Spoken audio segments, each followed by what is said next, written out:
नमितो योगी थोर विरागी तत्वज्ञानी संत तो सत्कविवर परात्पर गुरु ज्ञानदेव भगवंत स्मरणतयाचे होतासाचे चित्ती हर्ष नमावे म्हणून वाटते पुनः पुन्हा ते पावन चरण नमावे अनन्य भावे शरण निघावे अहंकार सांडून झणी टाकावी तयावरून या काया कुरवंडून आणि पहावे नितांत सुंदर तेजोमय ते रूप सहज साधनी नित्य रंगुनी भावे मग तद्रूप ज्ञानेशाला नमिता झाला श्री सद्गुरूला तोष वरदहस्त मस्तकी ठेवणी देई मजा आदेश.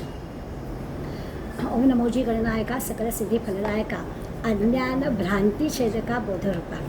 माऊलींना प्रार्थना करूया. माझी अंतरी भरावे सर्व काळ वास्तव्य करावे माझं वाक संन्यासी वदवावे कृपा करून. आत्ता आपण वर्णन केलं की नामा म्हणे श्रेष्ठ ग्रंथ ज्ञानेश्वरी एकतरी ओवी अनुभवावी. 9000 ओव्यांमधल्या एकातरी ओवीचा अनुभव आपण घ्यावा यासाठी एवढ्या मोठ्या ग्रंथाचा अभ्यास करण्याचं आपण ठरवलं आहे. भाव धरून या वाची ज्ञानेश्वरी मनामध्ये अंतःकरणामध्ये भाव धरून वाचलं तर कृपा करी हरी तयावरी. आज सकाळी गोंदवलेकर महाराजांचं जे प्रवचन ऐकलं असाल बहुतेक सगळ्याला सवय असते सकाळी उठल्यावरती महाराजांचं प्रवचनाचं पान वाचण्याची. त्याच्यामुळे त्यांनी भक्तीला महत्त्व दिलं आहे की सगळ्या तुम्ही कर्म ज्ञान योग काही मार्गांनी भगवंत भेटेल नाही असं नाही पण भक्ती हवी. म्हणजे या 3 मार्गांना सुद्धा भक्तीच्या मार्गानेच जायला हवं असं माऊली म्हणतात. इथे सुद्धा आपल्या लक्षात येईल की अंतःकरणात भाव असेल तर कृपा आपल्यावर झाल्याखेरीज राहणार नाही. आपण जो अभ्यास सुरू केला आहे मागच्या वेळेला आपण फक्त गणेशाचं वर्णन केलं. ओम नमोजी आद्यांनी सुरुवात केली की याच्यामध्ये वेद प्रतिपादन केलेलं आहे. आत्मज्ञानाचाच अभ्यास करायचा आहे अध्यात्माचाच ग्रंथ आहे.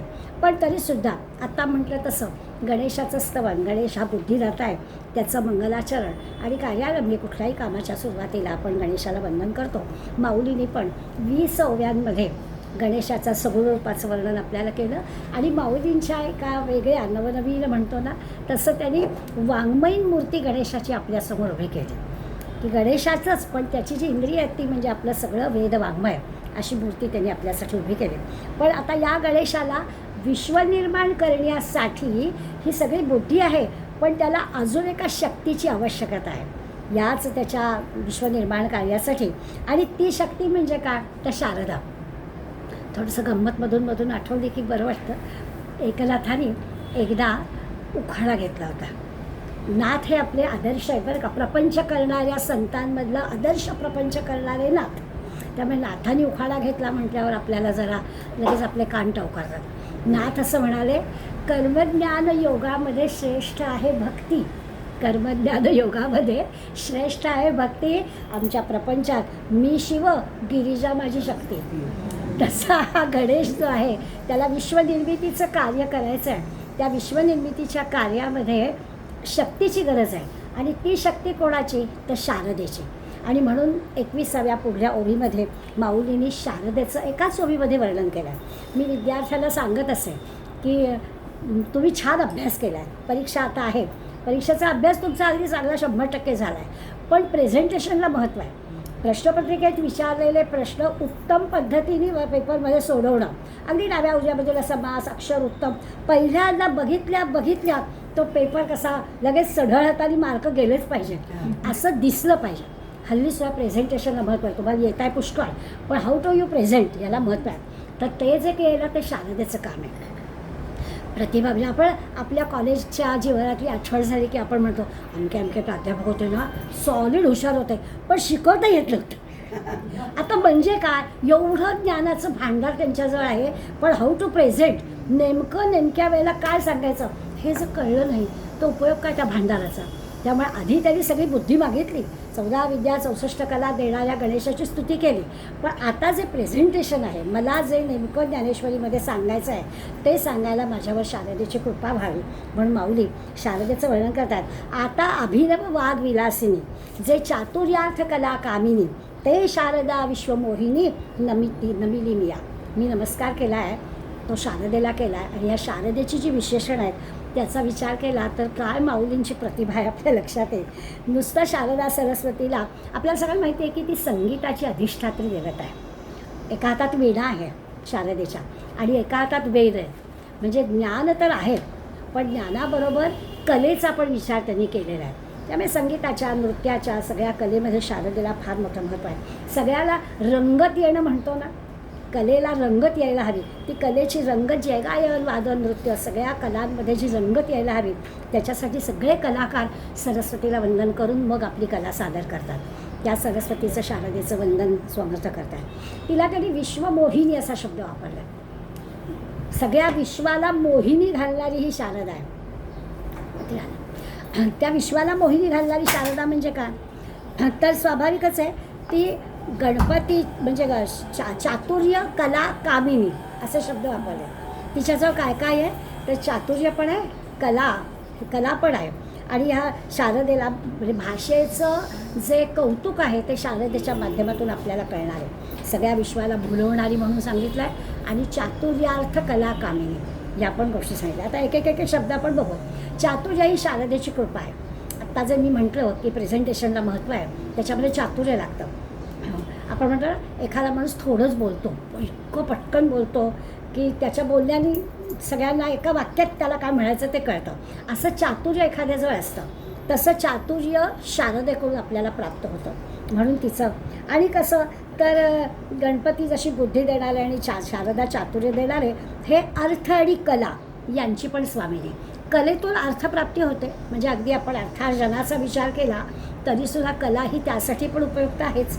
त्या अर्थाने पण माऊलीला म्हणायचं आहे की अर्थ देणारी, चातुर्य देणारी आणि अशी कला कामिनी ही शारदा आहे. आणि त्या शारदेला मी वंदन करतो. अभिनव वाग्विलासिनी आहे. अभिनव म्हणजे नवनवीन, अपूर्व ज्याला म्हणतो, पूर्वी होऊन न गेलेलं, त्याला अभिनव म्हणायचं. नवनाविन्य प्रत्येकामध्ये असणारं, नवनवोन्मेषशालिनी प्रज्ञा प्रतिभा असं प्रतिभेची व्याख्या केली जाते. तसं रोज नवीन 30 कविता एखाद्या कवीने काही तर काय आपण ऐकणार आहोत का, नाविन्य पाहिजे ना.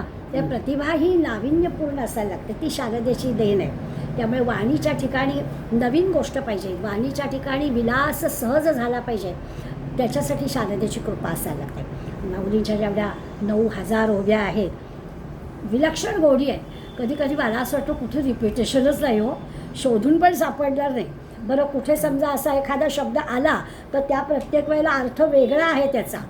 जसं आपण दासबोधात पाहिलं 4 श्रवण भक्तीचे समास, पण वेगवेगळा आहे. 30 गोष्ट नाही आपल्याला सांगितली. ते संतांचं हे मोठं महत्त्व आहे की ते चातुर्य तिथेच आहे त्यांचं, की जे आपल्याला समोर असलेल्या माणसाला पटवून द्यायचं आहे, ते पटवून देताना विविध मार्गाने त्यांनी ते आपल्याला पटवून दिलं आहे.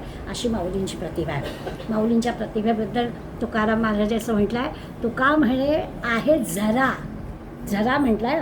तर झरा म्हणजे काय, आपलं पावसाचं पाणी पडल्याने वाहत आहे ते नाही की झरा.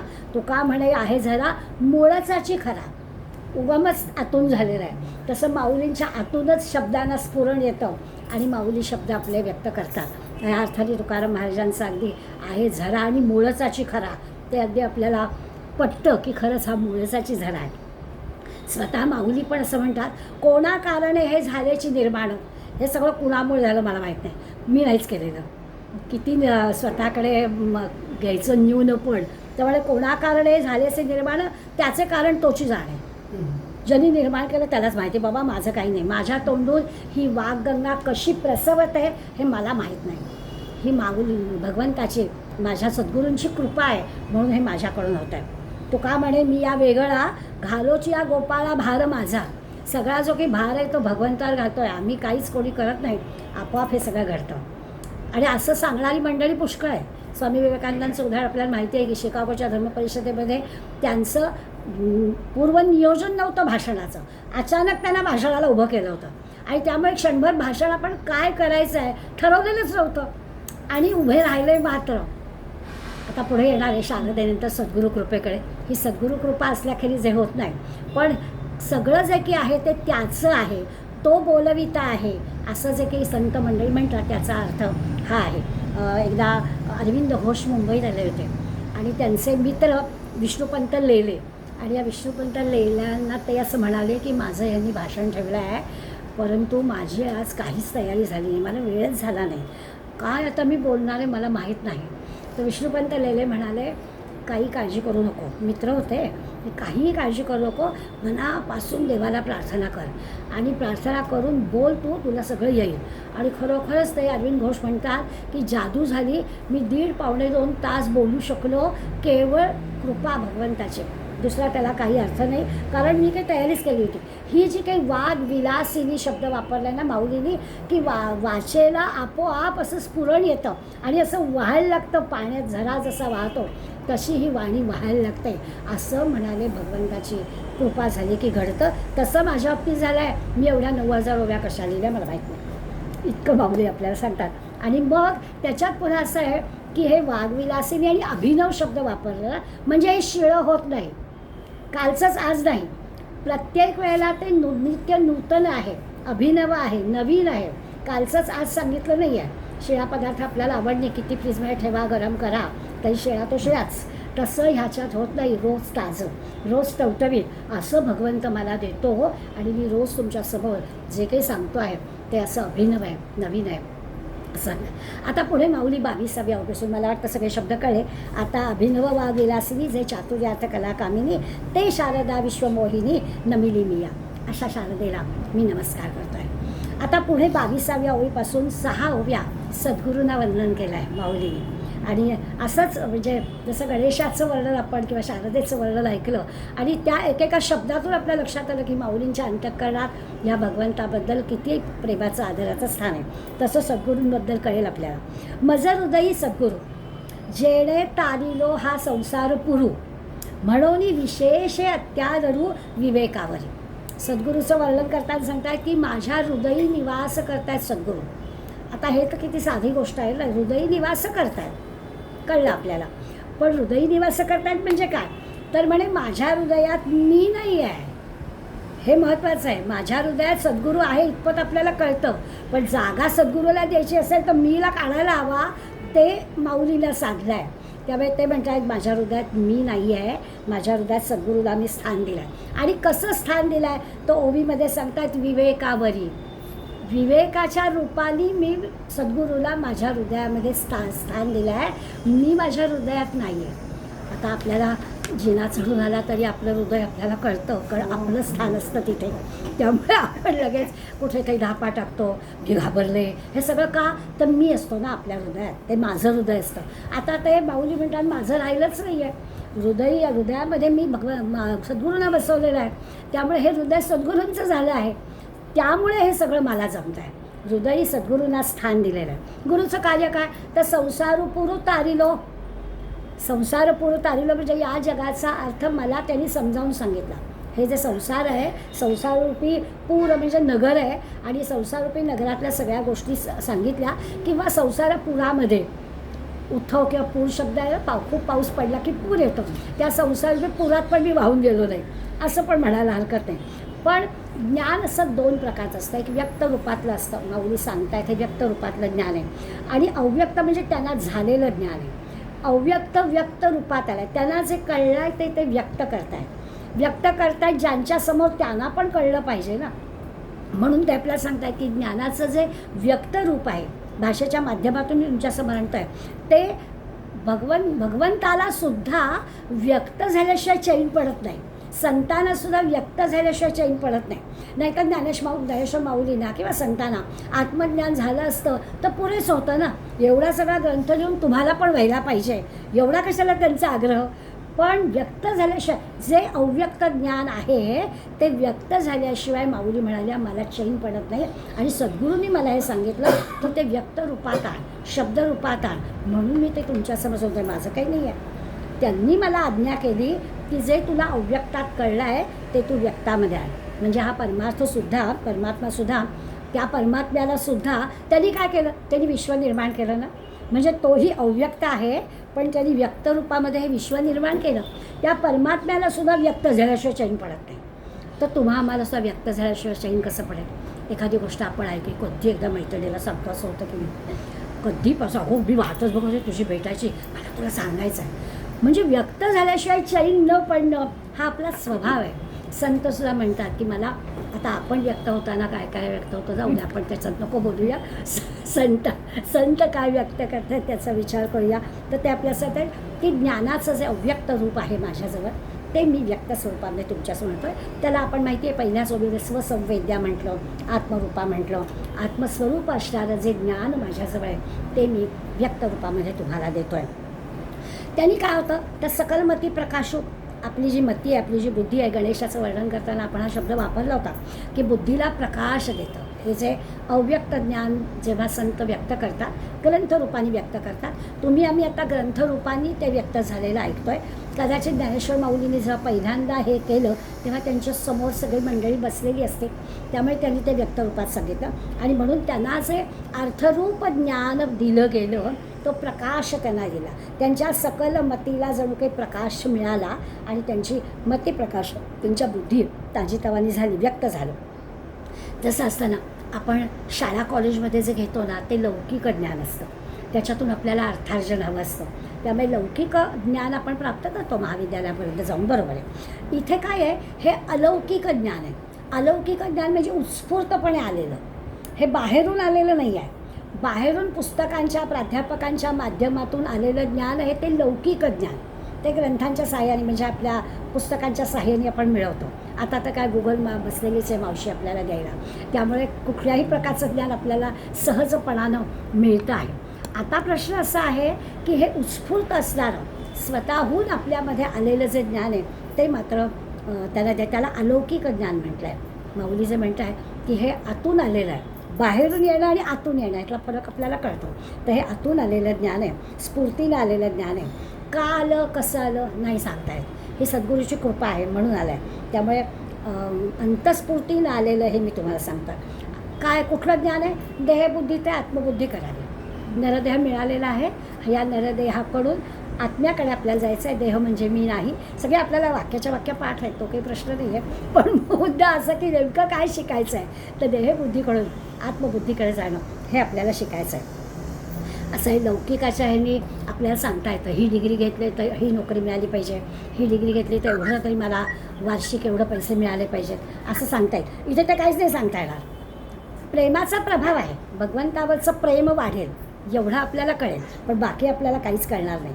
त्यामुळे दुसरी गोष्ट अशी आहे की ते जे लौकिक ज्ञान आहे ना त्याच्यामध्ये कितीही मिळालं तरी समाधान नाही. इथल्यापेक्षा जरा थोडं जास्त मिळालं की लगेच मुलं नोकरी बदलतात की नाही, कारण लौकिक ज्ञानामध्ये अधिक मिळावं अशी अपेक्षा असते. इथे मात्र कसं आहे की इथे पूर्ण तृप्तता, समाधान, आनंद, अंतस्फूर्तीनं येणारं जे ज्ञान आहे त्या ज्ञानामुळे अत्यंत समाधान, अत्यंत तृप्तता येते. लौकिक ज्ञानामध्ये तृप्तता नाही. हे मिळाले अजून शिकायचं आहे किंवा अजून जास्ती पगाराची नोकरी मिळवायची आहे, इथे एवढे मिळाले अजून पुढलं, अशा प्रकारचं लौकिक ज्ञानामध्ये इथे ते नाही. इथे मुळे अतृप्तता राहतच नाही, वासना काही शिल्लकच राहते. सद्गुरूचं हेच काम आहे.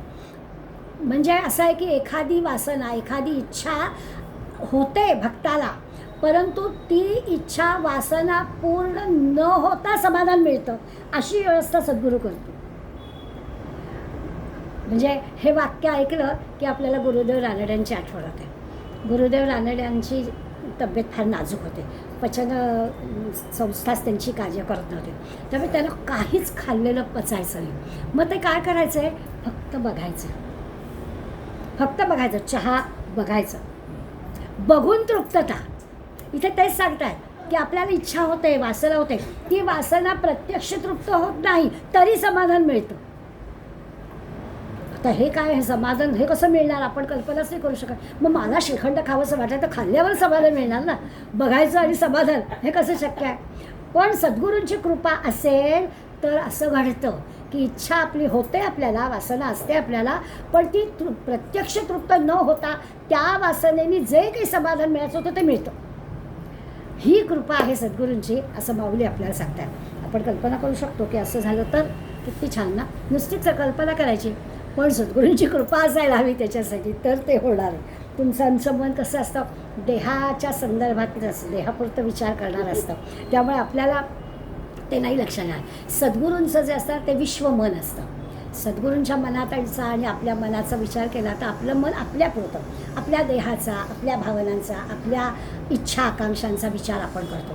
सद्गुरू हे त्यांचं विश्वमन आहे, त्यामुळे ते सगळ्या विश्वाचा विचार करतात आणि त्यामुळे त्यांना अज्ञात असं काहीच नाही आहे. सद्गुरूंची कृपा होते म्हणजे काय होतं, तर तुमच्या मनात काय आहे ते त्यांना आधी कळतं, तुम्ही काय बोलणार आहात ते त्यांना आधी कळतं, तुम्ही काय बोलावं हे पण त्यांना आधी कळतं. ही सगळी त्यांची कृपा आहे. मग माऊली म्हणतात की निवृत्तीनाथांनी हे सगळं केलं आहे, ते गुरुपदावर आहेत. मोठ्या बंधूलाच त्यांनी गुरुपद दिलेलं आहे. त्यामुळे त्यांनी माझा संसार पुरू तारीला, त्यांनी काय केलं तर संसार पुरू तारीला म्हणजे माझे भय आणि चिंता दोन्ही दूर केलं. माणसाला या दोनच गोष्टी महत्त्वाच्या असतात, भीती असते आणि काळजी असते, बाकी काहीच नसतं आपल्याला. बाकी आपल्याला म्हटलं या दोन गोष्टी वजा केला की आपण अगदी आनंदी असतो. कल्पना जरी नुसती केली तरी आपल्याला खरंच नाही, नुसतं भीती आणि चिंता या दोन गोष्टी बाजूला केल्या पाहिजे. या दोन गोष्टी तो त्यांचा पुरू संसार पुरू तारीला, याच्यातून मला त्यांनी तारलं. निवृत्तीनाथाने माझी भय आणि चिंता दूर केली. भय चिंता दूर होणं म्हणजे परमार्थ एवढं. परमार्थ करतो असं जर एखादा कोणी म्हणाला तर त्याला म्हणायचं तुझं भीती संपली आहे का, तुझी काळजी संपली आहे का, तर तुझा परमार्थ. नाहीतर परमार्थ नाही. घाबरायचं पण काळजी पण करायची तर परमार्थ होणारच नाही. परमार्थ होण्यासाठी हे दोन आहेत आणि ते कोण दूर करणार, सद्गुरू. असं माऊली आपल्याला सांगतात. आपली भीती आणि काळजी कमी व्हायला आपण विचार करायचा, झालं आहे का आपलं कमी, कशाची आपल्याला भीती वाटते ती कमी झाली आहे का.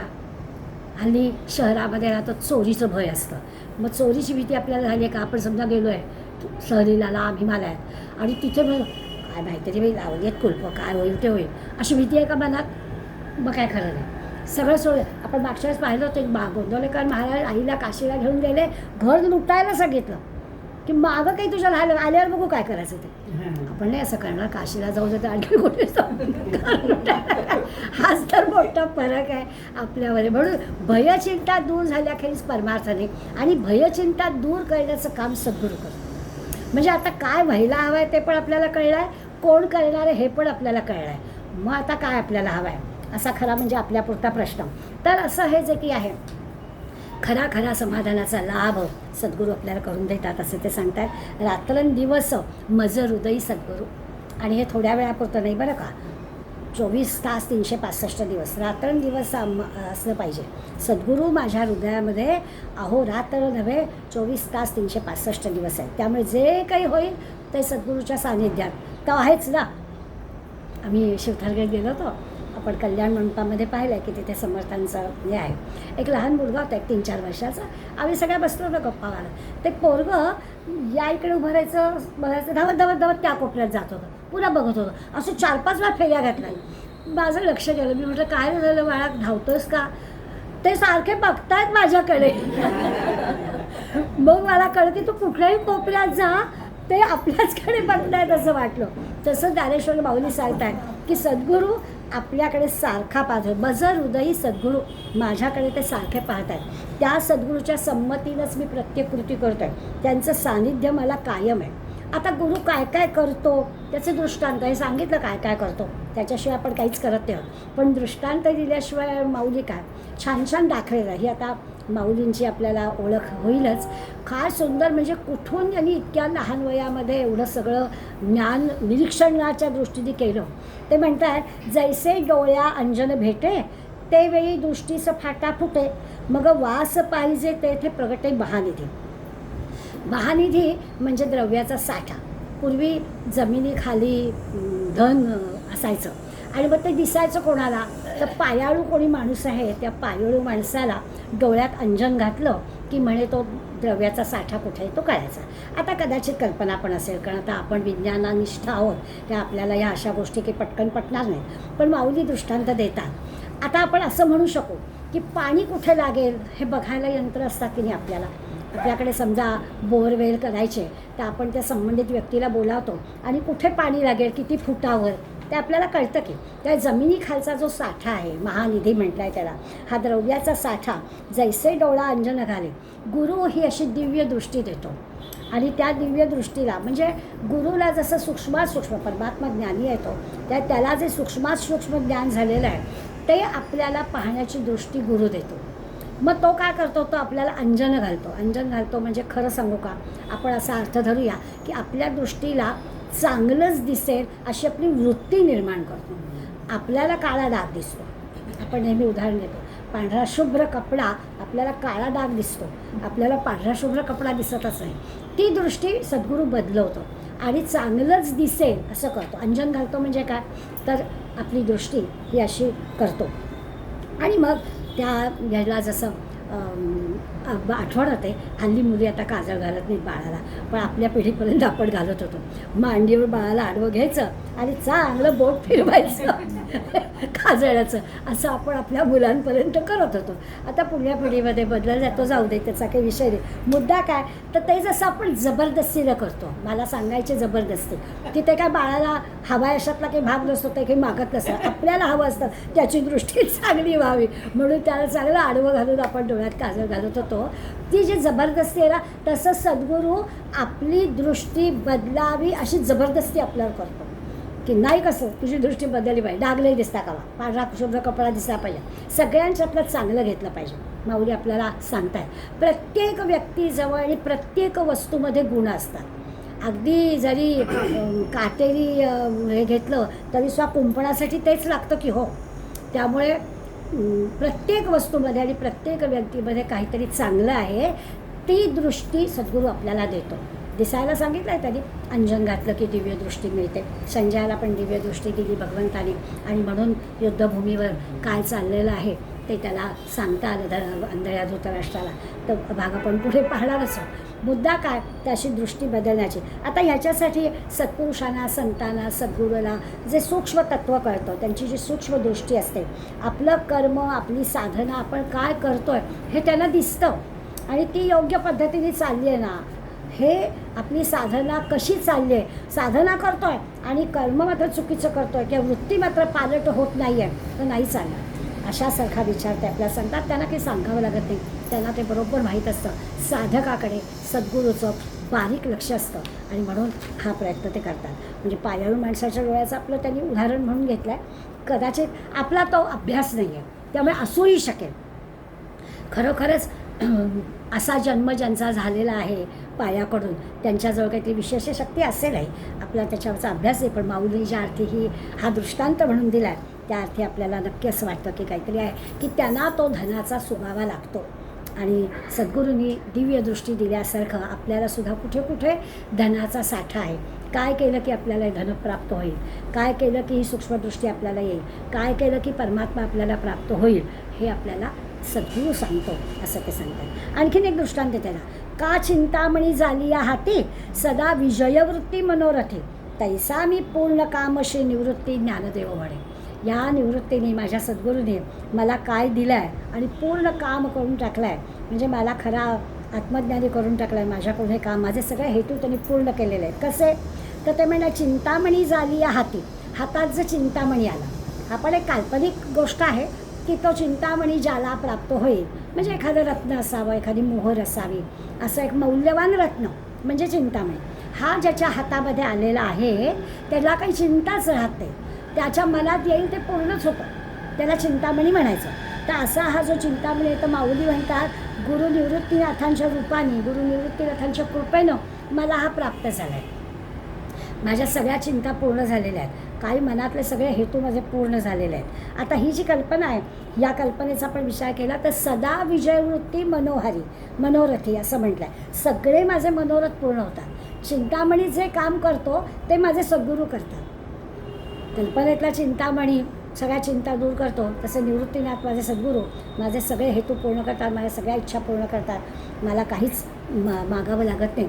आपोआपच भगवंताच्या अनुभवाची जी हे आहे, माझी इच्छा आहे, मला काय हवं आहे, मला भगवंताचा अनुभव घ्यायचा आहे. हा भगवंत काय आहे हा मला प्राप्त व्हायला हवा आहे. तर हे मनोरथसुद्धा निवृत्तीनाथांच्या कृपेनं पूर्ण होणार आहे. सद्गुरू नक्की माझं पूर्ण करणार आहे. तुकाराम महाराज म्हणतात, येतील अंतरी शिष्ठांचे अनुभव. शिष्ट म्हणजे सद्गुरू किंवा चांगल्या अर्थाने, आपण मराठीत शिष्ट शब्द वापरतो त्या अर्थाने नाही. येथील अंतरी शिष्ठांचे अनुभव म्हणजे संतांना जे आलेले अनुभव असतात ते अनुभव भगवंता मला येऊ देत, असं तुकाराम महाराज म्हणतात. की मी तुझ्याकडे आलो आहे, तुला जे अनुभव आले ते मला यायला पाहिजे, असे अनुभव सद्गुरू आपल्याला देतात. माऊलींना सुद्धा माऊलींच्या जीवनातलं ते एक मर्म आपल्याला सांगलं आहे. माझं मम हृदय सद्गुरू असं म्हटलं आहे ना, की माझ्या हृदयामध्ये सद्गुरूच बसलेले आहेत, कायमस्वरूपी बसलेले आहेत. अगदी हे योग्य आहे. खरं प्रेम जिथे असतं ना ते हृदयातच असणार, तीच जागा योग्य आहे. ज्याच्यावर आपलं खरं प्रेम आहे, दुसरी जागा नाही आहे. हृदय हे एकच स्थान असं आहे की तीच जागा आहे. आणि आपल्या गुरूंवर आपलं अत्यंत प्रेम आहे, त्या गुरूंना दुसरी जागा कुठली? गुरूंना हृदय हीच जागा आहे. माऊली म्हणतात सद्गुरूंनी काय केलं तर माझ्या हृदयात जे प्रपंचाचं प्रेम होतं ते प्रपंचाचं प्रेम दूर केलं आणि तिथे त्यांना जो काही माझ्यासाठी आधार हवा होता, विवेकाचा शब्द तिथे सद्गुरूंच्या बद्दल केला आहे, तर विवेक त्यांनी तिथे ठेवला. तर तो विवेक तिथे ठेवला आणि प्रपंचाचं जे प्रेम होतं ते बाजूला केलं. एकदा का विवेक जागृत झाला की सगळ्या संसारातल्या सगळ्या आसक्ती दूर होतात, असं सगळ्या संतांचा अनुभव आहे. विवेक जागृत व्हावा म्हणजे आसक्ती दूर व्हाव्या. आपल्या आसक्ती कसल्या असतात? प्रपंचाच्या. गाडी हवी एक आसक्ती, आता गाडी आली की आणखीन चांगली हवी दुसरी आसक्ती. आता तर इलेक्ट्रिकवर चालणारी टेस्लाच हवी अशी तिसरी, कारण ड्रायव्हर पण लागत नाही. अशा ज्या आपल्या आसक्ती वाढत जातात त्या सगळ्या संपतात आणि त्याच गाडीत बसल्याचा अनुभव पण येतो. बरं आहे की नाही? गाडी न घेता अनुभव. माऊली आपल्याला सांगताय की सगळ्या ज्या काय आपल्या वासना आहेत, सगळ्या ज्या इच्छा आहेत त्याचा अनुभव आपल्याला मिळतो. आणि याला समर्थ तर विवेकाला राजा म्हटलं आहे, सगळ्या गुणांचा राजा. तसं माऊली पण आता म्हणत आहे की सद्गुरूंनी काय केलं तर हृदयस्थ राहिले, माझ्या हृदयात त्यांनी स्थान घेतलं. तिथल्या ज्या सगळ्या भयचिंता होत्या त्या दूर केल्या, प्रपंचाचा जो मोह होता तो दूर केला आणि त्यांनी ते स्थान घेतल्यामुळे आता मला खऱ्या अर्थाने जो काही परमात्मा, जो काही भगवंत हवा आहे त्याचं ज्ञान सद्गुरू करून देणार आहे. म्हणून जाणतेने गुरु भजिजे, तेने कृतकार्य होईजे, जैसे मूळ सिंचने सहजे, शाखा पल्लव संतोषती. पटकन आपल्याला अर्थ कळेल असं आहे. मूळ सिंचने सहजे, मुळाशी पाणी घातलं, मुळाशी सिंचन केलं, शाखा पल्लव संतोषती.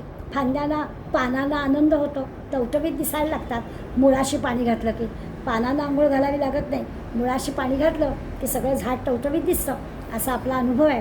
म्हणून जाणतेने गुरु म्हणजे, म्हणून मी तुम्हाला सांगतोय की सद्गुरू स्तवन करा, तेने कृतकार्य होईजे. त्यामुळे आपली सगळी कार्य पूर्ण होतील, मनातील सगळे हेतू आपले सिद्धीला जातील. जसं झाडाच्या मुळाशी पाणी घातलं की झाड टवटवीत होतं, तसं गुरुला नमन केलं, गुरुची सेवा केली की आपलं जीवन टवटवीत होतं. अगदी छान झालं. म्हणजे आपल्याला मार्ग पण कळला, कुठे जायचं आहे ते पण कळलं. का तीर्थे तिये त्रिभुवनी, तिये घडती समुद्राव गाहनी, ना तरी अमृत रसा स्वादनी रस सकळ. आणखीन 2 दृष्टांत दिले. झाडाच्या मुळाशी पाणी घातल्यावर झाड टवटवीत होतं, कळलंच आम्हाला. आता म्हणतात त्रिभुवनातल्या कुठल्याही तीर्थस्थानाला जाण्याऐवजी एक समुद्र स्नान केलं, कारण सगळ्या नद्या समुद्राला मिळतात, सगळ्या नद्यांचं पाणी समुद्रात येतं. मग समुद्र स्नान झालं की सगळ्या तीर्थाला जाऊन आल्याचं पुण्य लाभतं. तसं एका सद्गुरूला नमन केलं की सगळी कामं झाली, काही करायला नको. समुद्र स्नान केल्याने सगळ्या तीर्थांचं स्नान होतं. किंवा अमृतरसास्वादनी रस सकळ, किंवा अमृतरसाचं पान केलं की सगळ्या रसांचं पान केल्यासारखं होतं. आता अमृतरस काय, तो आम्हाला मिळाला तर बरंच आहे. मग किती प्रकारची सरबतं वगैरे किती आम्ही करतो, काहीच करायला नको. एक अमृतरस पान केलं की अमृत असं म्हटलं आहे की कधीच मृत होत नाही, कधीच संपत नाही. अशा रसाचं पान केलं तर हे जर एकदा कळलं की जे काही आहे माझ्यामध्ये असणारं आत्मतत्व, माझ्याजवळ असणारं जे ईश्वराचं स्थान आहे, ज्याला मी हृदयात बसवलेलं आहे, ते कधीही मृत होणार नाही. देह संपला, मी दुसऱ्या देहात आलो तरी तिथे ते असणारच आहे. असं जे अमृत आहे ते एकदा कळलं की अन्य रसांची आवश्यकताच नाही. अशा पद्धतीने मुळाशी पाणी घातलं की झाड टवटवी, एक समुद्र स्नान केलं की सगळ्या तीर्थक्षेत्रात स्नान, एक अमृतरस पान की सगळ्या रसांचं पान. मग ते साहित्यातले रस असू देत, खाद्यपदार्थातले रस असू देत, कुठल्याही रसांची आवश्यकता नाही. अमृत कळलं, एकदा आत्मतत्व कळलं की अन्य काही कळायची आवश्यकता असते. तसं एक सद्गुरू आपल्याला भेटले की सगळ्याच्या सगळ्या इच्छा आपल्या तृप्त होतात. म्हणून सद्गुरू स्तवन करताय. तैसा पुढत पुढती तोची, मिया अभिवंदिला श्री गुरुची, जो अभिलाषित मनोरुची पुरविता तो.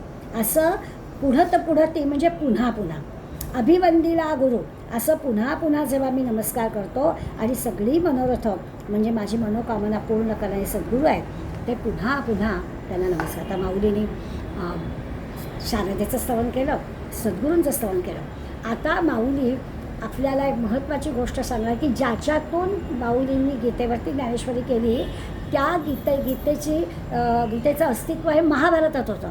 तर आता ते महाभारताची स्तुती करणार आहे. कथा ते महाभारताची अशी. आणि तो ग्रंथ हा आदर्श ग्रंथ आहे असं माऊली लगेच म्हणतात की आदर्श ग्रंथ म्हणजे काय. आदर्श ग्रंथाची लक्षणं माऊली सांगणार आहे. आणि खरं तर ती आदर्श ग्रंथाची लक्षणं आपण वाचू ना, अभ्यासू ना, तेव्हा आपल्याला असं कळेल की सगळी लक्षणं ज्ञानेश्वरीला पण लागू आहेत. म्हणजे ज्याला माऊली आदर्श ग्रंथ म्हणतात, महाभारताला माऊली आदर्श ग्रंथ म्हणतात आणि या कारणाने मी त्या महाभारताला आदर्श म्हणतो असं सांगतायत, तीच लक्षणं ज्ञानेश्वरीला पण लागू आहेत. आणि म्हणून ज्ञानेश्वरी पण त्या दृष्टीने आपण आदर्श ग्रंथ आहे असं म्हणायला हरकत नाही. आता आदर्श ग्रंथ म्हणायचा तर 28व्या ओवीपासून माऊलीने खूप साऱ्या, आज सगळ्या आपल्या होणार नाही, जेवढ्या होतील तेवढ्या आपण करूया. महाभारताचं महत्त्व सांगतात माऊलींना. आपल्या बाबतीत पण असं आहे, माऊलींचा दृष्टांत समजला ना तो विषय समजतो. म्हणजे अमृत आपल्याला कळणार नाही, पण झाडाच्या मुळाशी पाणी घातलं की सद्गुरूला वंदन केलं की काय होतं हे कळण्यासाठी दृष्टांत दिले की आपल्याला लगेच मुद्दा कळतो. तर माऊलींचा दृष्टांत समजणं म्हणजे तो विषय समजणं आहे. त्यासाठी दृष्टांत आणि दृष्टांत माऊलींनीच द्यावा. त्यांनी असाच सफकर देतात की आपल्याला मुद्दा कळल्याशिवाय राहत नाही. महाभारत कथेबद्दल आता ते म्हणतात की महाभारतातला गीता हा भाग आहे आणि त्या गीतेवरती माऊलींनी ही ज्ञानेश्वरीची टीका केलेली आहे. त्यामुळे जे जे काही घडलं ते सगळं त्या महाभारतात आहे. आपण व्यासोशिष्टम जगत सर्व म्हणतो ना, तर व्यासाने केलेल्या रचनेत सगळ्या गोष्टी आलेल्या आहेत. अशी कुठलीच गोष्ट नाही की ती महाभारतात नाही, असं वारंवार आपण ऐकलेलं आहे. त्या आपल्या कानामध्ये अथश्री महाभारत असं शब्द येतातच ऐकायला, कारण ती म्हणजे श्रेष्ठ कथा असं माऊली सांगतात. ती गोष्ट खरीच आहे. आता ही कथा श्रेष्ठ का, तर ती जीवनाचा अर्थ सांगते म्हणून ती कथा श्रेष्ठ आहे. लोकमान्य टिळक असं म्हणाले होते की मी जे काही सगळं शिकलो ना ते महाभारतातून शिकलं. की आपण बघा मोठ्या सत्पुरुषांची चरित्र वाचतो ना, त्या सगळ्या चरित्रातून एक कॉमन फॅक्टर असतो की आमच्या लहानपणी आमच्या आईवडिलांनी किंवा आमच्या आजीबाजोबांनी आम्हाला रामायण महाभारतातल्या गोष्टी सांगितल्या. म्हणजे रामायण महाभारत हे असं आहे की त्याच्यात सगळं आहे. तसं माऊली आपल्याला सांगणार आहे की महाभारतात सगळ्या गोष्टी आहेत. पदोपदी आश्चर्य वाटणाऱ्या गोष्टी आहेत. हे असं का थक्क करून टाकणाऱ्या गोष्टी आहेत. पण या सगळ्या महाभारताच्या कथेतून मी बऱ्याच गोष्टी शिकलो असं माऊली आपल्याला सांगणार आहे. आता अवधारा गहन, महाभारत सुरू आहे ना. आता अवधारा गहन जे सकळा कौतुका जन्मस्थान की अभिनव उद्यान विवेक तरुचे. विवेक तरुचं अभिनव उद्यान म्हटलं आहे महाभारताला. म्हणजे काय, अगदी कौतुकाचं हे जन्मस्थान आहे. महाभारतातून सगळ्या गोष्टी निर्माण झाल्या आणि वर्णन केला विवेकरूपी वृक्ष, त्याला सुद्धा म्हटलं आहे काय तर. आणि परत उद्यान.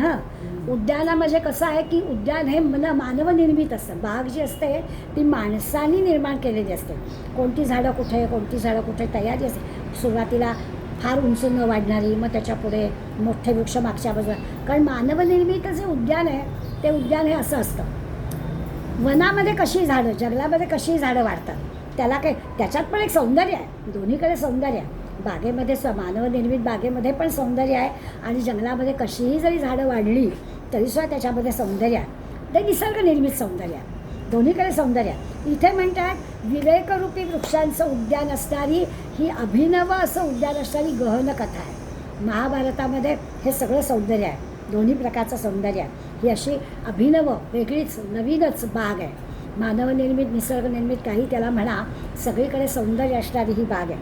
म्हणजे या बागेमध्ये आपण जसं बाग म्हटली की विविध झाडांचं वर्णन करू, तसं इथे जे तरू आहेत ते सुभाषितांचे तरू आहेत. निरनिराळ्या कथा सांगितलेल्या आहेत, निरनिराळे दृष्टांत दिलेले आहेत. अशा सगळ्या महावाक्य सांगितले आहेत, तत्त्व सांगितले आहेत, सिद्धांत सांगितले आहेत. या सगळ्यांची ही बाग आहे.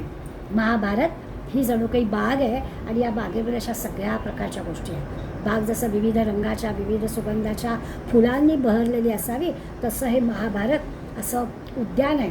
निसर्गनिर्मित आहे, मानवनिर्मित आहे आणि सर्व प्रकारचे तरू, विवेक तरू आणि पुन्हा विवेकाने वाढलेले तरू आहे असं म्हटलं आहे. आता ज्ञानेश्वरीमध्ये पण तसंच आहे. मी म्हटलं ना की हा जो आदर्श ग्रंथ आहे तो ज्ञानेश्वरी पण तसंच आहे. महाभारतात जसे दृष्टांत आहेत, महाभारतात जसे अनेक कथा सांगितले आहेत किंवा महाभारतात जसे तत्त्व सांगितले आहेत, सिद्धांत सांगितले आहेत, प्रमेय सांगितले आहेत, तसं ज्ञानेश्वरी पण आहे. त्यामुळे ज्ञानेश्वरी पण आदर्श ग्रंथ आहे असं आपल्याला कळेल. ना तरी सर्व सुखाची आदी जे प्रमेय महानिधी नाना नवरस सुधाब्धी परिपूर्ण आहे. आणखीन या महाभारत कथेचं काय आहे तर सर्व सुखाचे आदी, सर्व सुखांचे आदी म्हणजे कारण, सर्व सुखांचं कारण तिथे आहे. या महाभारतात सगळ्या प्रकारच्या सुखांचं वर्णन केलेलं आहे. विविध सिद्धांचा सागर आरब्धी आहे, सगळ्या सिद्धांताचा तत्त्वज्ञानाचा सागर आहे आणि नवरसाने भरलेला अमृत सिंधू आहे. साहित्यातले सगळे नवरस याच्यामध्ये आहे, अशी महाभारताची कथा आहे. नुसतं असं नाही तर रसयुक्त महाभारताची कथा कशी आहे तर ती रसयुक्त कथा आहे. या रसाला माऊलीने अमृतसुधा, माऊलीचे शब्द लक्षात घ्यायचे, अमृतसुधा त्याला म्हटलं आहे. आणि अशी ही अमृतसुधा अत्यंत प्रेमाने भरलेली आहे बरं का. महाभारतातल्या कथेमध्ये अमृत सिंधू आहे, तो असा प्रेमाने भरलेला आहे. रसिक म्हणजे एका अर्थाने खरंच माऊली किती रसिक असते. म्हणजे पुढे येणारच आहे की नवरस म्हटले की असं नाही की भक्ती रसाचा विचार केला असं नाही, अगदी आवश्यक तिथे योग्य ठिकाणी शृंगार रसाचा सुद्धा माऊलींनी उपयोग केलेला आपल्याला दिसणार आहे. त्यामुळे शृंगार आहे, वीर आहे, अद्भुत आहे, भयानक आहे, सगळ्या गोष्टी, सगळ्या नवरसांचा विचार या महाभारतात केला आहे आणि ज्ञानेश्वरीत पण केलेला आहे. म्हणजे नवरसांचा महासागर त्याला म्हटलं आहे. प्रमेय शब्द वापरला आहे, जे प्रमेय महानिधी असा सागर आहेच. आणि प्रमेय म्हणजे सिद्धांत, तो सिद्धांत दिला आहे आपल्या. बघा भूमितीमध्ये आपल्याला प्रमेय शब्द होता. हां, त्रिकोणाच्या 3 बाजूंची बेरीज 180 अंश असते, हे प्रमेय. आता ते सिद्ध करायला लागणाऱ्या गोष्टी आपण पुढे लिहायचो, पण प्रमेय काय तर हे तसा सिद्धांत जागोजागी ज्ञानेश्वरीमध्ये आणि महाभारतामध्ये आपल्याला मिळतो. हे आता खरं विचार करायला लागला की हे सिद्धांत किंवा प्रमेय किंवा तत्त्व हे रसमय कसं असणार. रसमय असणाऱ्या गोष्टी कशा असायला पाहिजेत, पण ते रसमय करणं हे माऊलींचं कौशल्य. की दिसायला तत्त्वज्ञान, दिसायला सिद्धांत, दिसायला प्रमेय, पण ते रसभरीत करणं, त्याच्यामुळे आपल्याला गोडी वाटेल ऐकणाऱ्याला, असं ते रसमय करणं ही माऊलींची. म्हणजे तर्कशास्त्र वगैरे गोष्टी ज्या असतात त्या अशा वृक्ष असतात ना, पण त्याही वृक्ष असलेल्या गोष्टी पण रसमय करून टाकण्याचं कसब माऊलींजवळ आहे. आणि ती कला माऊलींनी सद्गुरूंकडून प्राप्त केली आहे, ती खुबी त्यांच्याजवळ आहे. या अर्थात आहे ना तरी सर्व सुखाची आधी जे प्रमेय महानिधी नाना नवरस सुधाब्धी आहे. सगळं असं सिद्धांत प्रमेय वगैरे, पण ते असं नवरसांनी रंगवून आपल्याला आवडेल अशा पद्धतीने दिलं आहे. आपलं असं ना लहान मुलांनी जे खावं असं आपल्याला वाटतं ते त्याला आवडेल या ह्याच्याने आम्ही देतो. माझा नातू लहान होता तेव्हा मी नाटकं करायचं थालीपीठ करायचं घावनच, पण जरा कापताना 8 तुकड्यात कापायचं. आपण घावन असं घडी घालून घालतो ना, असं नाही करायचं, पिझ्झा टाईप करायचं, एकावर 1-2 घावन, मग तो दिसणार नाही असं काहीतरी चीज बीज सगळ्या वस्तू त्याला दिसतील अशा, आणि कापायचं 8 भागात. मग आजीच पिझ्झा, मग तो खातील, पण आपण घावन नको, आता करावं लागतं आपल्याला.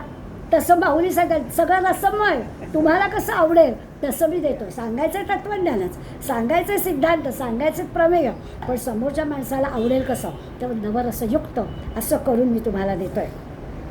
की परमधाम प्रगट सर्व विद्यांचे मूळ पीठ शास्त्र जाता वसौट अशेषांचे.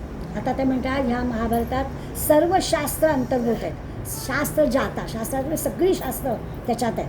आणि कसं आहेत वसौट म्हणजे आश्रयाला आहे. एक तर कसं आहे की सगळीच्या सगळी शास्त्र, काही त्याच्यात शिल्लक अशेष, काही शिल्लकच ठेवलं नाही. महाभारतात नाही असं कुठेच काही नाही, त्यामुळे सगळं त्याच्यात आहे. अशेष शिल्लकच राहिलं नाही असं सगळं त्याच्यामध्ये आहे. आणि या सगळ्यामध्ये म्हणजे भाषाशास्त्र, शब्दशास्त्र अशा सगळ्या गोष्टी या महाभारतामध्ये आहेतच आहे. मानवी जीवनाला लागणारी जी विविध अंग आहेत त्या सगळ्या विविध अंगाचा उपयोग या महाभारतात केलेला आहे. नुसती महाभारतातल्या व्यक्तिरेखा आपण आठवल्या तरी आपल्याला कळतं की त्याच्यामध्ये किती स्वभावांचे प्रकार आपल्याला दिसतात. ते सगळे त्या महाभारतात आहेत. नुसत्या व्यक्तिरेखा आठवल्या तरी कळतं की प्रत्येकाचा स्वभाव भिन्न, कारण ते सगळं महाभारतात विविध मानवी जीवनाची विविध अंग या महाभारतामध्ये वर्णन केलेले आपल्याला दिसतात. हे सगळं त्या महाभारतात आहे. आणि पुन्हा कसं आहे परमधाम म्हणजे परमात्मा स्वरूप पण प्रगट केलं आहे. हे सगळं असू दे, मानवी विविध अंग असू देत, पण त्याबरोबर मूळ जे काही ते सोडलं नाही आहे, जायचं आहे परमात्मा तत्वाला. यद्गत्वा न निवर्तन्ते तद्धाम परमं मम असं म्हटलं आहे. तिथे गेल्यावर परत येता येणार नाही, ते परमधाम. अशा ठिकाणी जायचंच आहे, घेऊन जायचं आहे मला तिथेच. सांगितला स्वसंवेद्या जी आहे तिथेच जायचं आहे. पण या मार्गाने जायचं आहे तर आपल्याला रुचेल, पचेल, आवडेल अशा पद्धतीनेच मी तुम्हाला नेणार आहे. तिथे गेल्यावर परत येता येणार नाही. असं जे परमात्म्याचं घर आहे, त्याचं जे निवासस्थान आहे. आपण एखाद्या माणसाला म्हणतो पण की एखादा गेला म्हणजे काय तर स्वर्गवासी झाला, तिथे घर आहे. मग मूळ घर तिथेच आहे आपलं. आपण भाडवतो इथे थोडे दिवसासाठी आलो आहे, काय 70-80 वर्ष असतील आलो आहे, पण जायचं आहे आपल्याला परमधामीच. तर तेच मूळ घर आहे, तिथेच नेणार आहे. पण या सगळ्या गोष्टी लक्षात घेऊन तुम्हाला मी त्या भागामध्ये नेणार आहे. पदोपदी परमात्म्याचं वर्णन करणारच आहे, पण नवरसांच्या साह्याने मानवी जीवनाचा अर्थ लावून तुम्हाला नेणार आहे. कारण सगळ्या विद्यांचं जे मूळ पीठ आहे, मूळ स्थान आहे ते महाभारत आहे. त्या महाभारतातल्या कथांमधूनच तुम्हाला नेणार आहे. ना तरी सकळ धर्मांचे माहेर, सज्जनांचे जिव्हार, लावण्य रत्न भांडार शारदेचे. माऊली म्हणतात शारदाईचं वर्णन करून झालं आहे, पुन्हा तिची त्यांना आठवण झाली. कारण महाभारतामधलं जे शब्द सौंदर्य आहे त्यावेळेचा विचार केला तर ते जे सौंदर्य आहे ती म्हणजे जणू काही सौंदर्याची रत्न आहे. एखादा रत्नहार असावा असा रत्नहार आहे, भांडार आहे, भांडार, रत्नाचं भांडार आहे. आणि वाङ्मयात जे काही आपण म्हणतो ना सौंदर्याची स्थानं, वाङ्मयात सौंदर्य निर्माण करण्यासाठी लागणाऱ्या ज्या गोष्टी आहेत त्या सगळ्या महाभारत आहेत. मूळ पीठ जे ते महाभारतात आहे. ग्रंथाला म्हणजे भाषेला सौंदर्य प्राप्त होण्यासाठी जे काही लागतात त्या सगळ्या गोष्टी महाभारतात आहेतच आहेत, तिथे मिळते. म्हणून त्याला सकळ धर्मांचे माहेर म्हटलं आहे. सगळ्या गोष्टी त्या ठिकाणी आहेत. मानवधर्म जो आहे तो मानवधर्म पण टिकून आहे. मानवाच्या जीवनात येणाऱ्या प्रत्येक गोष्टीचा विचार त्या महाभारतात केला आहे. आता ही सगळी जी काही निरनिराळी अंग आहेत, म्हणजे आपल्या भाषेत बोलायचं तर नीतिशास्त्र आहे, तर्कशास्त्र आहे, भाषाशास्त्र आहे, या सगळ्या शास्त्रांचा विचार एका महाभारतात केलेला आपल्याला दिसतो. आणि त्याला जिव्हार म्हटलं आहे बरं का. जिव्हार म्हणजे हृदय. जिव्हारी लागलं, आपल्या मराठी भाषेमध्ये आपण शब्द वापरतो ते जिव्हारी लागलं म्हणजे काय, ते हृदय आहे. जिव्हार म्हणजे हृदय. आणि सज्जनांचे जिव्हार, सगळ्यांच्या नाही, सज्जनांचं हृदय आणखी वेगळं आहे. सज्जनांच्या हृदयात जो कळवळा आहे तो सगळ्यांबद्दल आहे. कधीच ते असं म्हणणार नाही बरं झालं वैराचा इथे शिक्षा, असं सज्जनांच्या जिव्हारी कधी येणार नाही. सज्जनांच्या मनामध्ये हा विचार कधी येणार नाही. मग आपण ठरवायचं की आपण कधी कधी होतो का काय दुर्जन, कुणाच्या तरी बद्दल आपल्या मनात असा विचार येतो का काय. काही नाही, व्हायलाच हवी ती एकदा शिक्षा, नाही येणार. गेल्या 8-15 दिवसात आपण अनुभव घेतो आहे आपल्याबद्दल. इतकं गरळ ओकणाऱ्यांबद्दल सुद्धा कसं बोललं गेलं. आपलीच आहेत मुलं, आपल्या दाताने जीभ चावली, दात का पाडायचे, कसं बोललं गेलं. हे सज्जनांचं जिव्हार, हे सज्जनांचं हृदय. सज्जनांच्या हृदयात कुणाहीबद्दल वाईट विचार येणार नाही. तसं जिव्हारी, सज्जनांचे जिव्हार लावण्य रत्न भांडार, हे सत्पुरुष आहेत, त्यांचं हृदय म्हणजे हे महाभारत आहे. आणि म्हणून या महाभारताचा मी विचार करतो. नाना कथा रूपे भारती, प्रगटली असे त्रिजगती, आविष्करोनी महामती व्यासाची. आता महाभारताची रचना करणाऱ्या व्यासांचा उल्लेख माऊलीने केला आहे. आधी सांगितलं भारती म्हणजे माऊली म्हणतात शारदेचं वर्णन केलं. आणि व्यासांच्या बुद्धीमध्ये ही शारदा शिरली. व्यासांनी महाभारताची रचना केली असं साधं म्हणायचं काही की व्यासांनी महाभारताची रचना केली आपल्याला कळलं नाही. व्यासांच्या बुद्धीमध्ये शारदा शिरली आणि म्हणून ते आपोआप असं प्रगट झालं. शारदा शिरल्याशिवाय एवढं प्रगट होणं शक्य नाही. म्हणून व्यासांच्या बुद्धी नाना कथारूपे भारती, भारती म्हणजे शारदा, प्रगटली असे त्रिजगती, या तिन्ही जगामध्ये हे झाली आहे, कथारूपाने व्यक्त झाले, जगात प्रगटली आहे. आणि व्यासांच्या बुद्धीमध्ये शिरली. आविष्कारोनी महामती व्यासाची आहे. व्यासांची बुद्धी आहेच, पण त्या व्यासांच्या बुद्धीला शारदेची जोड मिळाली. शारदा त्यांच्या बुद्धीत शिरली. माऊली वर्णन करणार आहे, गाईला जसा पाना फुटतो ना, सहज गाईचं दूध मिळतं ना, तसं म्हणे व्यासांची बुद्धी अशी झिरपायला लागली, शब्द असे यायला लागले आपोआप, आणि ही महाभारत कथा झाली. आणि माऊलींच्या बाबतीत आपण तेच म्हणतो की माऊलींनी ज्ञानेश्वरींच्या ओव्यांमधून काय केलं, सहज 9000 ओव्या प्रसवणं ही काही सोपी गोष्ट नाही. तर हे असं सहज होणं ते म्हणतात. आविष्कारोनी महामती व्यासाची, म्हणजे विश्वामध्ये जे जे काही घडतं ते सगळं त्या महाभारतात आहे. आणि तो सगळ्या व्यासांच्या बुद्धीमधून महाभारतात प्रगट झाला. आता महाभारत हे जीवनाचं शास्त्र आहे. ते प्रगट होताना काय काय व्यासांच्या बुद्धीमध्ये ती शारदा शिकून कसं कसं तिने केलं असेल की इतकी विविध रूपं महाभारतात आहेत, इतकी विविध रूपं आहेत की ती सगळी पुन्हा रंगवत ठेवणं हे पण कौशल्य आहे. म्हणजे एखाद्या व्यक्तिरेखेच्या स्वभावाचा आपण विचार केला तर त्याच्या जीवनभर तो स्वभाव प्रत्येक गोष्टीतून दाखवता येणं.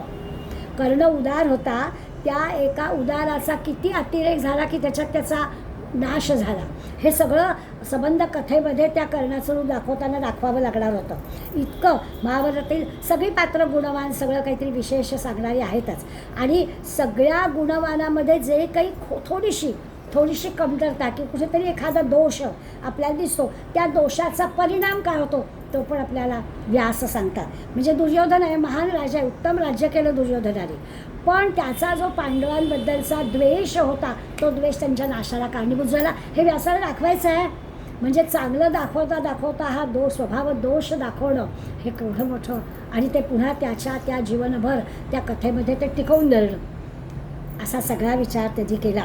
विलक्षण हे असणार होतं धृतराष्ट्र आहे.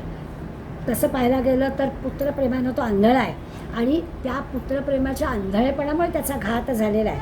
हे सगळं त्या महाभारत कथेमध्ये त्यांनी व्यासांनी आणलेलं आहे. आणि हे सगळं असंच्या असं आणणं खूप कौशल्याची गोष्ट आहे. लहान चाल नाही, आपला 3 तासाचा सिनेमा झाली स्टोरी लिहून, त्यालासुद्धा किती, तसं नाही आहे. एवढं मोठं महाभारत आणि या सगळ्या अशा प्रकारच्या व्यक्तिमत्वांचा स्वभाव, गुण आणि दोष असं सांगणं, हे सगळं माऊली म्हणतात ही शारदा व्यासांच्या बुद्धीत शिरली म्हणून हे सगळं आविष्कार ते करू शकले. म्हणून हा काव्य रावो, ग्रंथ गुरुवतीचा ठावो, येथून रसा झाला आवो रसाळपणाचा. आवो झाला म्हणजे डौल, हा रसाचा डौल आला. कसा डौल आला, रसा झाला आवो म्हणजे ती त्यांनी काव्यांचा राजा, रावो म्हणजे राजा, हा सगळा म्हणून हा काव्य, म्हणून त्याला राजा म्हटलं. केवढा काव्यांचा राजा झाला आहे. सगळ्या पूर्वी संस्कृतमध्ये ना असं आहे की सगळ्याला काव्यच म्हणायचं. एखादं नाटक कादंबरी असलं तरी उच्चार त्याचा काव्यच करायचा, सगळ्यांना कवीच म्हणायचं. तर तसं आहे की हा काव्यांचा राजा म्हणजे सगळ्या ग्रंथांचा, सगळ्या कथांचा, सगळ्याचा महाभारता राजा आहे. आणि ग्रंथ गुरुवतीचा ठाव म्हणून त्याला एवढी गुरुवती म्हणजे थोरवी मिळालेला आहे. सगळ्याला गुरु म्हणजे श्रेष्ठ. प्रत्येक ठिकाणी लावलेला जो शब्द आहे त्याचा तिथे अर्थ काय आहे तो लक्षात घ्यायचं. गुरुवतीचा ठाव म्हणजे थोरवीचं स्थान. महाभारताला जे मुख्य स्थान मिळालं आहे, त्याला जे थोरवी मिळालं आहे, ते स्थान कशामुळे झालं आहे तर तो सगळ्या वाङ्मयाचा राजा आहे. आणि कसा, येथून रसा झाला वावू रसाळपणाचा, इथून सगळ्या नवरसांचा, अगदी शृंगार आदी सगळ्या नवरसांचा रसाळपणाचा डौल प्रगट झाला. या महाभारतातून सगळ्या रसांचा डौल, सगळ्या रसांचा, आपल्या भाषेत बोलायचं तर नखरा, हा सगळा प्रगट झाला. खरंच डौलपणाने ते सिद्ध झालं, ते आपल्याला दिसून आलं. हा जो रसांचा उत्कर्ष आहे, रसांचा जो डौल आहे, रसाळपणा आहे, हा विविध विषयांमध्ये महाभारतात आपल्याला दिसून येतो. कारण या सगळ्या महाभारतातल्या रचनेमध्ये खरोखरच व्यासांच्या प्रतिभेनं मोठी जादू केली असं आपल्याला दिसेल. इतका रसाळपणाचं बीज म्हणून त्याला काव्यांचा राजा म्हटलं. आणि व्यासाला मुकुटमणी श्रेष्ठ म्हणून टाकलं. काव्य पण श्रेष्ठ, व्यासही श्रेष्ठ आणि महाभारत कथा देखील श्रेष्ठ. या इतकं मोठं स्थान या महाभारताचं, पर्यायी व्यासांचं आणि पर्यायी माऊलींचं आणि ज्ञानेश्वरीचं पण. कारण आदर्श ग्रंथ महाभारताला म्हटलं, ज्ञानेश्वरीला पण म्हटलं. देवीची आई का आणिक ऐक, आता एवढं वरती नेऊन ठेवलं आहे, पण आणखी एक ऐका. येथूनही शब्दश्री सत्शात्रिक आणि महाओधी कोवळीक दुणावली. कोवळीक दुणावली, हां, दुणावलं म्हणजे दुप्पट झालं, कोवळीक दुणावली. माऊली म्हणतात आणखीन ऐका. तेव्हाची आई का आणिक ऐक. आणखीन एक माऊली म्हटलं गोष्ट सांगतो तुम्हाला. येथून शब्दश्री, शब्दश्री म्हणजे शब्द भांडार, प्रचंड शब्द भांडार आहे. आणि कसं तर शब्द भांडाराला सशास्त्रिक, शास्त्रीय जर कोणी केलं असेल तर महाभारताला. शब्दाचं जे भांडार आहे त्याच्यामध्ये त्या प्रत्येक शब्दाला योग्य ठिकाणी योग्य शब्द, हा सगळा जो कोणी दिला असेल तो महाभारताने शब्दश्री रूप दिलं आहे. आणि म्हणजे आठवत नाही आहे, पण असं नाही, तो आणि तोच शब्द तिथे, त्याला दुसरा पर्याय नाहीच, हाच शब्द योग्य आहे असं जे केलं, योग्य ठिकाणी तो शब्द दिला तो महाभारताने दिला. म्हणजे शब्दरूपी लक्ष्मीला शास्त्रीय पण दिलं, त्याला आधार दिला, शास्त्र दिलं की त्या ठिकाणी याच्या जागी दुसरा शब्द नाहीच चालणार, तोच शब्द पाहिजे, अशा प्रकारचं त्या शब्दाला स्थान दिलं. आणि महाबोधी म्हटलं आहे. महाबोधी म्हणजे आत्मज्ञान. मूळ आपल्याला जे जायचं आहे ना ते विसरत नाही आहेत बरं का. सारखं हे सगळं सांगतात नवरस वगैरे, पण जायचं आहे आत्मज्ञानाकडे. म्हणून लगेच म्हणजे महाबोधी. महाबोध म्हणजे आत्मबोध. आत्मबोध म्हणजे आत्मज्ञान. आत्मज्ञानाकडेच नेणार आहे, परमार्थाकडेच नेणार आहे. त्या आत्मज्ञानाचं इतकं सुंदर यथार्थ वर्णन महाभारताकडे दुसरीकडे तुम्हाला मिळणार नाही. असं आणखीन एक मी सांगतो असं म्हटलं ना, ते आणखीन एक काय तर याच्यासारखं अन्य तुम्हाला मिळणार नाही. म्हणून महाभारतातल्या कथेमध्येच हे सगळं मिळेल. आणि त्याला कोवळीक, त्याला नाजूकपणा पण आहे. म्हणजे वृक्ष नाही केलेलं, सगळा शास्त्राचा आधार घेतलेला आहे वगैरे सगळं ठीक आहे, पण हे सगळं कोवळीक नाजूकपणाने मिळेल असं सांगतो आहे. म्हणजे आपल्या मनाला पण ते भावेल असं आहे. नाहीतर शास्त्र वगैरे सगळं किंवा अध्यात्मशास्त्र किंवा आता म्हटलं तसं निराळ्या शास्त्र ग्रंथांचा विचार केला तर त्याच्यात वृक्षपणा येईल. इथे वृक्षपणा नाही येणार. हेच सगळं सांगायचं आहे, न्यायचं आहे परमात्मा तत्वाकडे, अध्यात्मशास्त्राकडेच.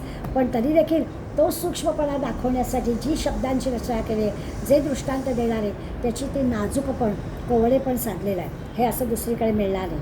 म्हणजे आत्मबोधाला शोभा आणण्याचं काम महाभारताने केलं आहे. नाहीतर आत्मबोधासारखा वृक्ष विषय आपण म्हणा हे काय आपल्या बसकी बात नाही, परमार्थ वगैरे आपल्याला काही कळत नाही असं आपण सहज म्हणू शकतो. ते म्हणायला आपल्याला काही वाटत नाही. मला इंग्लिश येत नाही म्हणायला लाज वाटते, पण मला परमार्थ कळत नाही म्हणायला काहीच वाटत नाही. नाही कळत, अध्यात्म नाही कळत असं सहज आम्ही म्हणतो. पण आम्हाला एखादी लौकिक अर्थातली गोष्ट मला येत नाही हे मला सांगायला लाज वाटते. याच्यात इथे ते म्हणतात ह्यालाच मुळी शोभा आणली महाभारताने. म्हणजे आपल्याला हे आत्मज्ञान कळावं अशी सहज स्फूर्ती आपल्या मनामध्ये होणार आहे. इतकं जे नाजूकपणाने रसाळपणानं आपल्याला महाभारत शिकवणार आहे. आणि खरंच त्या महाभारतामधल्या काही गोष्टी नुसत्या आपण आठवल्या ना तर असं वाटतं की किती आपल्या महाभारतामध्ये एक यक्ष प्रश्न नावाचा एक संवाद आहे. यक्षाचा आणि धर्मराज युधिष्ठिराचा तो संवाद आहे तो अखेरच्या भागामध्ये. म्हणजे 5 पांडव जेव्हा स्वर्गाकडे जायला निघतात त्यावेळेला एक चालत असतात आणि तहान लागते. जवळ काहीच नसतं कारण आता अखेरचा सगळा प्रवास चाललेला आहे, पण त्यावेळेला तहान लागते. 5 पांडव आहेत आणि सगळ्यात सहदेव लहान. म्हणजे त्या यक्षप्रश्नामध्ये सुरुवातीला प्रस्तावनेत कथा दिली आहे की मग पाणी कुठे, तर मग तो झाडावर चढतो आणि नजर टाकतो तर दूरवर त्याला असं दिसतं की इथे पाणी जलाशय आहे, थोडा चालावं लागेल पण आहे. मग तो विचार करतो की सगळे थकलेत भाऊ आपले, तर तुम्ही बसा मी जाऊन पाणी घेऊन येतो. आणि जातो परत येतच नाही. मग नकुल त्याला बघायला जातो. असं करता करता 4ही जणं जातात, पाणी घेऊन कोणीच येत नाही. आणि मग नाईलाजाने धर्मराज पण त्या दिशेने जातो आणि 4ही भाऊ असे बेशुद्ध पडलेल्या अवस्थेत त्याला दिसतात सरोवराच्या काठी. आणि मग तो सरोवर मानव रूपामध्ये, मानव भाषेमध्ये बोलतं की हे यक्षाचं सरोवर आहे, माझी याच्यावरती स्वामित्व आहे, तेव्हा माझ्या प्रश्नांची उत्तरं दे आणि मगच पाणी पी. हेच मी तुझ्या भावंडांना सांगितलं, पण त्यांनी माझं ऐकलं नाही. चौघाईने विचार केला की सरोवरच वाळी, तुझा काय संबंध, असं म्हटलं असेल कदाचित, आणि कोणीच ऐकलं नाही. पण धर्मराज युधिष्ठिर आहेत, ते धर्मराज आहेत, ते म्हणाले विचारा यक्षा, माझं प्रश्न विचार. आणि यक्षाने धर्मराजाला प्रश्न विचारले. ते जे सगळे प्रश्न आहेत ना ते पाहिलं तर तत्त्वज्ञान आहे, पण त्या अशा प्रकारच्या गोष्टीतून महाभारताने सांगितल्यामुळे वाचकांचं स्वाभाविकच इच्छा पुढे काय असेल हे तत्त्वज्ञान, काय असतील हे प्रश्न. अशा कुठल्या प्रश्नांमुळे त्या यक्षांनी याला पाणी पिऊ दिलं नाही आणि धर्मराजाला नुसतं पाणीच काय पुन्हा 4ही भावाने जिवंत पण केलं. हे असं काय असेल, ही जी काही उत्कंठ आहे ती ह्या महाभारत कथेमध्ये आहे. आणि म्हणून ती कथा अशी कोवळीक रसयुक्त अशी साधलेली आहे. गहन आहे, गंभीर आहे, शास्त्राचा आधार आहे, तत्त्वज्ञान आहे, प्रमेय आहेत, सिद्धांत आहेत, पण तरी रोचक आहे. अशा प्रकारचं ते आपल्याला सांगतात. म्हणजे भीष्माचार्यांनी यक्षप्रश्न जसं आहे तसं एक शांती पर्व आहे. त्या शांती पर्वामध्ये हे ज्ञान कसं आहे ते आपल्याला शारदा व्यासांच्या बुद्धीत शिरली असं आपण म्हटलं ना, तसं ते आपल्याला एक एक करून सांगतात की सगळ्या तत्त्वज्ञानाच्या गोष्टीसुद्धा अशा छानपैकी आपल्याला रसभरीत वर्णनाने महाभारतात येतात. म्हणून महाभारत बघा सगळ्या वयोगटातल्या लोकांसाठी असतं. आपण बाकी हे म्हणू की योग वशिष्ठ ग्रंथ काही लहान मुलाच्या हातात द्यायचा नाही आहे, कारण त्यात ते वय ती प्रगल्भता त्या ग्रंथाच्या अभ्यासाला हवी आहे. महाभारत सगळ्यांसाठी, लहान मुलांपासून सगळ्यांची महाभारत कथा दूरदर्शनावर सगळे बसलेले आहेत, कारण ती कथा सगळ्यांसाठी, सगळ्यांना ती रोचक कशी होईल असा विचार व्यासांनी केला. कारण त्यांच्या अंतःकरणात शारदा शिरली होती आणि शारदेने त्यांना शब्द भांडार पुरवलं. एथ चातुर्य शहाणे झाले, प्रमेय रुचीस आले, आणि सौभाग्य पोखले सुखाचे इथं. आता ह्या ओळीनंतर आपण थांबूया, आपली वेळ संपत आहे. माऊली म्हणतात इथे चातुर्य शहाणे झाले, म्हणजे चातुर्याला शहाणपण आलं. आता मगाशी चातुर्य शब्द आपण पाहिला आहे, नुसतं बुद्धी असलं असं नाही, ते आपल्याला योग्य ठिकाणी योग्य पद्धतीनं सांगता येणं, प्रेझेंट करता येणं, याला चातुर्य म्हणायचं. तर हे एक चातुर्य शहाणे झाले. माऊली म्हणतात इथे ना चातुर्य शहाणं झालं. प्रमेयाला रुची आली, म्हणजे सिद्धांत प्रमेयच तत्व, पण त्याच्यात गोडी आली सांगण्या, म्हणजे ते असं आवडायला लागलं. सिद्धांत जरी असला तरी त्याच्यामध्ये गोडी निर्माण झाली. आणि सौभाग्य पोखले, पोखले म्हणजे पोसलं, पोषण झालं, सौभाग्याचं पोषण झालं. म्हणजे काय, तर ह्या सगळ्या महाभारतामध्ये असं आहे की सुभाषितं जी असतात ना, सुभाषितांचा थोडक्यामध्ये खूप छानपैकी सांगितलेलं असतं. कुठलंही सुभाषित आपण संस्कृत सुभाषित घेतलं 2 ओळी, पण त्या 2 ओळीमध्ये असं काही तत्त्वज्ञान पटकन सांगितलेलं असतं. मी गमतीला म्हणते नाही, काककृष्णो पिककृष्णो को भेदो पिक काकयो वसंत समये प्राप्ते काक काक पिक पिका. अगदी संस्कृत न येणाऱ्याला सुद्धा हा कळलं काक पिक कळलं बरं का, कारण ते इतकं 2 ओळीमध्ये पटकन सांगणार आहे. बरं तत्त्वज्ञान सांगितलं की काहीतरी गुण आहे त्या कोकणीजवळ, संगीत कला आहे. आम्ही खिडकीत बघायला जातो, कावळ्याकडे कोण बघायला जाय, उडवून लावतो त्याला खिडकीत, पुन्हा आला ओरडत तरी. तर हा फरक आहे. अवगुणी माणसाला कोण विचार, गुणी माणसाला पटकन बघायला जातात. तसं माऊली सांगतात की हे सगळं सुभाषितांचा स्वाद, सज्जनांची संगत, हे ह्या 2 गोष्टींना सगळ्या संतांनी आपल्याला अमृता समान सांगते. अमृत म्हणजे काही असं कुठल्या छानपैकी ग्लासमध्ये आणून द्यायचं पेय नाही आहे. तर ह्याला म्हणतात अमृत. कशाला, तर सुभाषितांचा स्वाद, असं थोडक्या शब्दामध्ये काहीतरी विशेष सांगणं, आणि संतांचा सहवास, या 2 गोष्टींना अमृतपान म्हणतात. आणि हे अमृतपान महाभारतात आहे. म्हणून ते आपल्याला सांगतात की हे काय आहे, तर प्रमेयाची रुची, प्रमेयाला गोडी येते, असं सगळं सज्जनांची संगत मिळते, उत्तम उत्तम गोष्टी ऐकायला मिळतात. आपलं असं काव्यशास्त्र विनोदेन कालो गच्छती धीमता. धीमता म्हणजे बुद्धिमान माणसं. बुद्धिमान माणसं आपला वेळ काव्यशास्त्र विनोदात घालवतात, काहीतरी चांगलं शिकण्यामध्ये घालवतात. त्याच्या उलट नको सांगायला, व्यसनात जातो. जी बुद्धिमान माणसं नाही आहे ती माणसं काय करतात, तर आपल्या व्यसनामध्ये आपला वेळ वाया घालवतात. त्याची काही आवश्यकता नाही आहे. म्हणून माणसं महाभारतामध्ये असं सुख देणारी, आनंद देणारी, रुची वाढवणारी छान छान सुभाषित आहे. सुखाचं सौभाग्याचं पोषण होईल, आपल्याला आनंद मिळेल, आपली रुची वाढेल, आपण संतांच्या सहवासात, चांगल्याच विचारात राहू, असं सगळं आपलं सौभाग्य वाढेल. अशा गोष्टी महाभारतात आहे. आणि मग असं सगळं असल्यामुळे महाभारताचं मोल वाढलं आहे, स्वाभाविकच आहे, महत्त्व वाढलं आहे, पोचलं गेलं आहे. इतक्या सगळ्या गोष्टी महाभारतात आहेत, म्हणून महाभारताचं पोषण झालं आहे. आणि सगळे लोक आपल्या सांगतात काही कुठे नाही, महाभारतात सगळं आहे असं म्हणतात. दुसरं चातुर्य शहाणं झालं असं त्यांनी म्हटलं आहे. चतुर माणसं असतात, मगाशी आपण पाहिलं आहे. चातुर्य म्हणजे योग्य ठिकाणी आपण आपली बुद्धी योग्य ठिकाणी योग्य पद्धतीनं वापरणं. महाभारत हे शहाणपण देणारीच गोष्ट आहे, चातुर्य सांगणारी गोष्ट आहे. कसं आपलं शहाणपण वापरावं तेच सांगणारी आहे. अर्जुन महारथी होता, पराक्रमी होता, त्याला राज्य मिळवायचं असं पण काही नव्हतं. त्याला सगळ्या आपल्या भीष्माचार्य, द्रोणाचार्य सगळ्यांबद्दल प्रेम होतं. पण असं युद्धापासून परावृत्त झालेल्याला युद्ध करायला लावलं की नाही, हे सगळं योग्य काय आणि अयोग्य काय सांगणारं महाभारत आहे. नाहीतर किती विरुद्ध गोष्टी आहेत ना, त्याला करायचं. पहिला अर्जुन विषाद वाचला की आपल्या म्हणतो अर्जुनाचं सगळं बरोबरच आहे. मी गमतीला म्हणते आपण सगळे त्या अर्जुनाच्या पार्टीत असतो की युद्ध काही नको करायचं आहे. काय हे काय राज्य मिळवण्याची गोष्ट आहे, रक्त एवढं सांडणार आणि काय सावत्र भाऊ असेल, भाऊच जाते, असा सगळा विचार आपल्यासारखे पण आपण विचार करतो अर्जुन विषादयोग असताना. पण भगवंतानी जेव्हा न्याय्य गोष्ट नाही आहे त्यावेळेला अर्जुनाला कशा पद्धतीनं तुला काय करायचं आहे, म्हणजे जसं आपण सावरकरांच्या सिनेमात पाहिलेलं उदाहरण मी नेहमी देते. सत्य काय आणि असत्य काय महाभारत सांगतो. सत्य बोलणं बरोबर आहे, पण सत्य कशाला म्हणायचं. कसाही जर गायीच्या मागे धावतो आहे आणि आपण भेटलो आणि आपल्याला त्यांनी विचारलं गाय कुठल्या दिशेला पळाली, तो खरी दिशा सांगणं हे असत्य आहे. तेव्हा नाही सत्य बोलून चालणार. तेव्हा तुम्हाला गायीच्या विरुद्धच रस्ता दाखवला पाहिजे. इकडे गाय गेली की त्याला तिकडेच पेटायला पाहिजे की गाय सुखरूप राहील, हे सत्य आहे.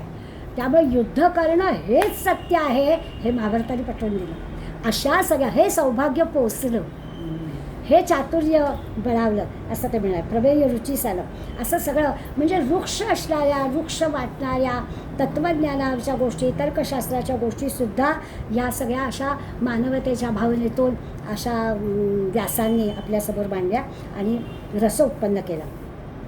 असं रस उत्पन्न होणं, आवड उत्पन्न होणं, गोडी वाटणं, ही सगळी खुबी व्यासांजवळ आहे असं माऊली सांगतात. आपण म्हणतो माऊलींजवळ पण ती खुबी आहे. त्यामुळे आपल्याला ज्ञानेश्वरीमध्ये पण अशाच पद्धतीनं हेच सगळं तत्त्वज्ञान वेगवेगळ्या पद्धतीनं, खुबीनं, दृष्टांताने आपल्याला सांगणार आहेत. अजून महाभारताचं वर्णन माऊलींचं संपलं नाही आहे, पण आपली वेळ संपली आहे, तर आपण पुढल्या वेळेला उर्वरित बघूया. आज इथेच थांबूया. धन्यवाद.